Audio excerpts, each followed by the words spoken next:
पूरी की पूरी भारतीय जनता पार्टी बौखला। पत्रकार बंधुओं को नमस्कार।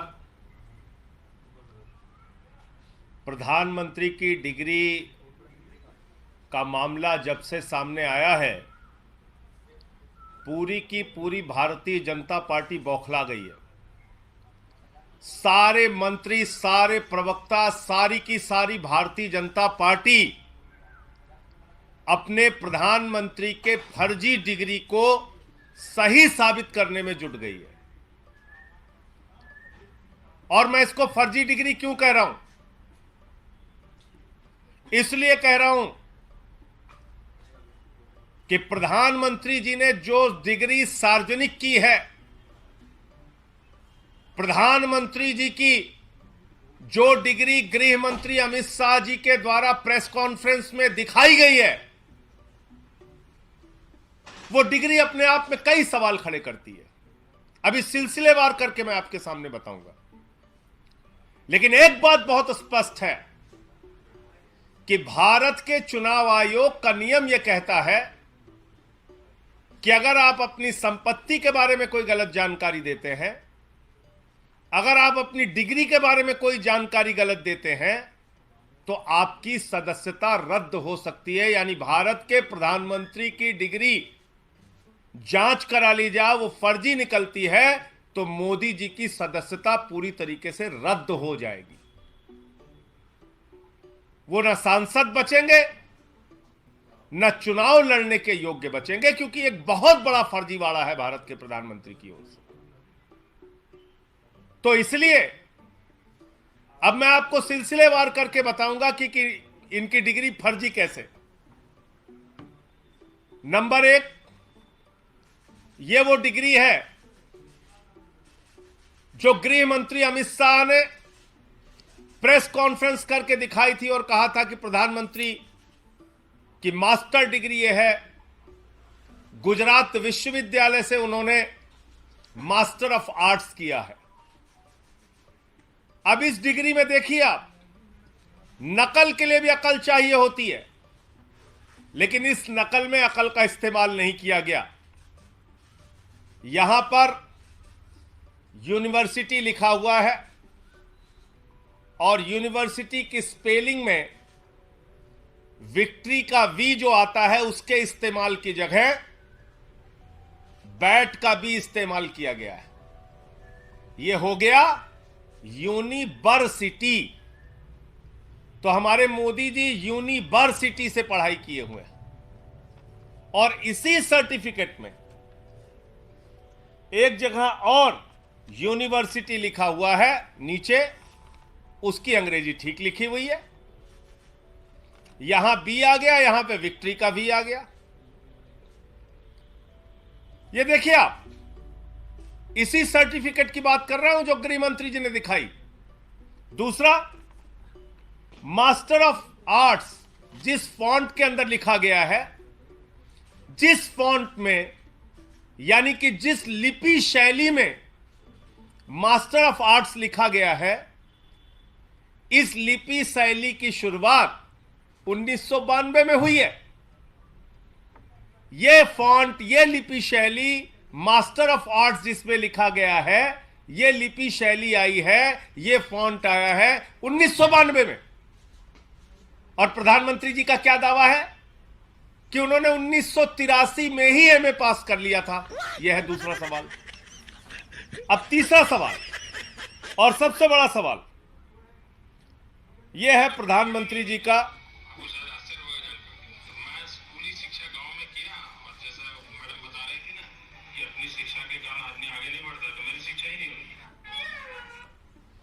तो ये प्रधानमंत्री जी का वक्तव्य है, मेरा नहीं, माफ कीजिएगा।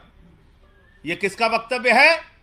भारत के प्रधानमंत्री आदरणीय नरेंद्र मोदी जी का वक्तव्य है, मुख्यमंत्री गुजरात बनने के बाद। आज मेरा सिर्फ एक सवाल है मीडिया के माध्यम से, और भारतीय जनता पार्टी के किसी भी नेता में अगर साहस और हिम्मत है तो जाकर प्रधानमंत्री जी से इस सवाल का जवाब पूछ के बता दीजिए। सवाल क्या है? 79 में और 78 में अगर बैचलर डिग्री दिल्ली विश्वविद्यालय से प्रधानमंत्री ने कर ली, 1983 में मास्टर ऑफ आर्ट्स की डिग्री गुजरात विश्वविद्यालय से कर ली,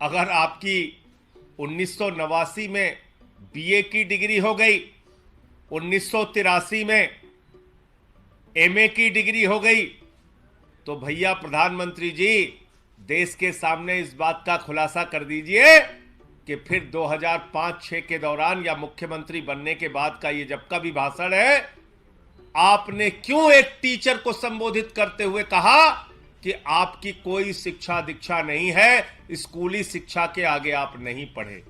ये तो आपका बयान है, मेरा बयान नहीं है।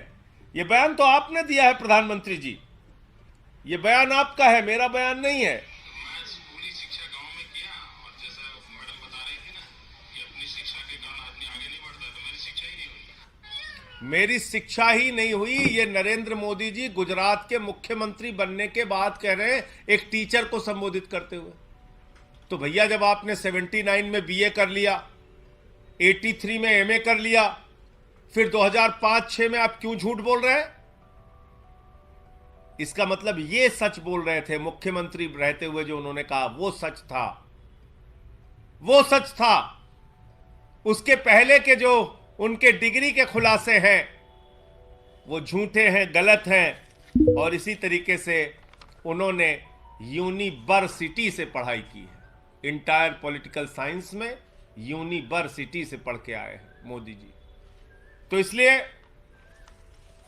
गुजरात हाई कोर्ट का जो फैसला आया वो अपने आप में बड़ा ही चौंकाने वाला है, हास्यास्पद है कि सीआईसी ने ऑर्डर दिया था डिग्री दिखाने के लिए, गुजरात का विश्वविद्यालय गया हाई कोर्ट में कि डिग्री ना दिखाई जाए, और गुजरात के हाई कोर्ट ने जुर्माना कर दिया अरविंद केजरीवाल जी के ऊपर, जिसका कोई लेना देना नहीं।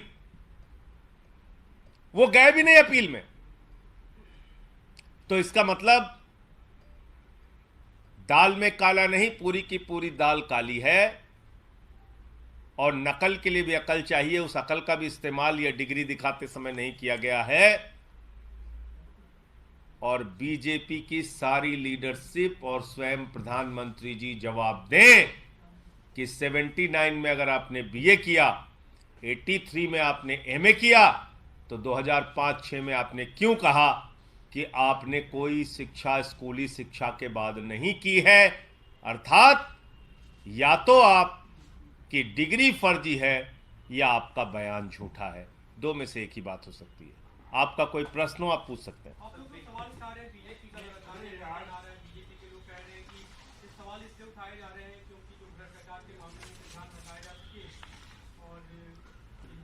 देखिए, भ्रष्टाचार के मामले में क्या बोला जाए? भ्रष्टाचार तो मोदी जी के साथ आसमान में घूम रहा है। इस भ्रष्टाचार का जवाब कौन देगा?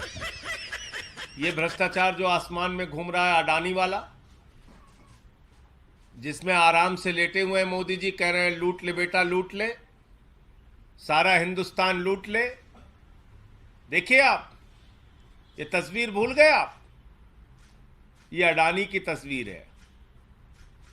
अपनी राजनीतिक सत्ता को बचाने के लिए नरेंद्र मोदी जी ने अडानी के माध्यम से अपनी आर्थिक सत्ता खड़ी की, और एक ही व्यक्ति को कोयला दे दिया, गैस दे दिया, बिजली दे दिया, पानी दे दिया, सड़क दे दिया, स्टील दे दिया, सीमेंट दे दिया, सीपोर्ट दे दिया, एयरपोर्ट दे दिया, आकाश से पाताल तक सब कुछ दे दिया, 2.5 लाख करोड़ का कर्जा दे दिया, 86,000 करोड़ का कर्जा माफ कर दिया।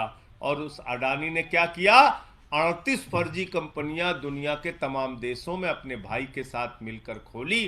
अकेले एक पते पे 6 कंपनी खोलकर मॉरिशस से 42,000 करोड़ रुपए अडानी की कंपनी में लगाया गया।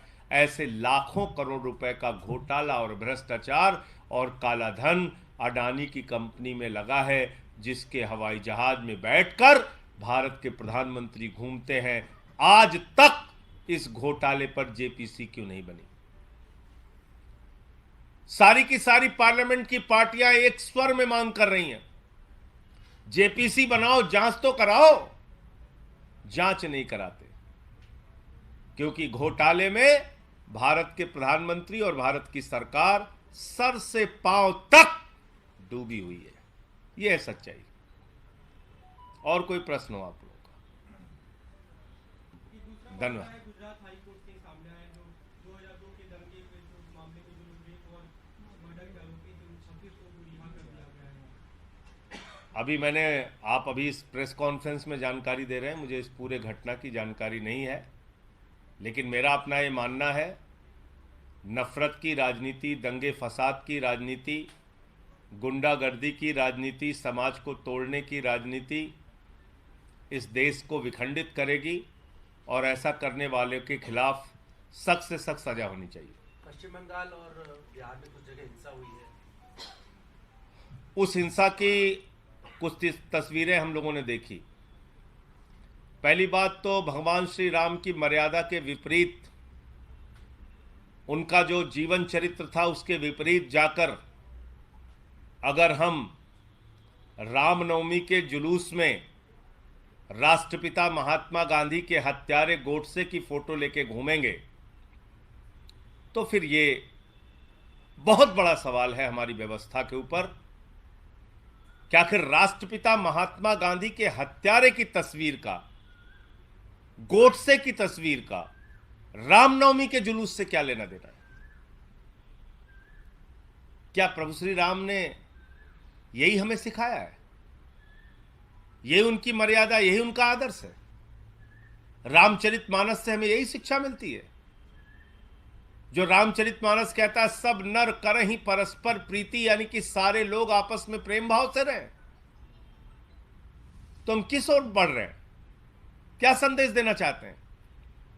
हिंसा करने वाले हिंदू धर्म के हों या मुसलमान धर्म के, किसी भी धर्म के व्यक्ति हों, किसी भी राज्य की हिंसा हो, उसके खिलाफ सख्त से सख्त कार्रवाई होनी चाहिए। और अभी तो सुप्रीम कोर्ट तक ने कह दिया, नफरत फैलाने वालों के खिलाफ जो लोग कार्रवाई नहीं करते, नफरत की भाषा बोलने वालों के खिलाफ जो कार्रवाई नहीं करती, वो सरकारें नपुंसक सरकार है। ये तो सुप्रीम कोर्ट की टिप्पणी आ गई है। अब तो मोदी जी को और बीजेपी वालों को शर्म करनी चाहिए। नफरत की बुनियाद पे देश आगे नहीं बढ़ेगा, मोहब्बत की बुनियाद पे आगे बढ़ेगा।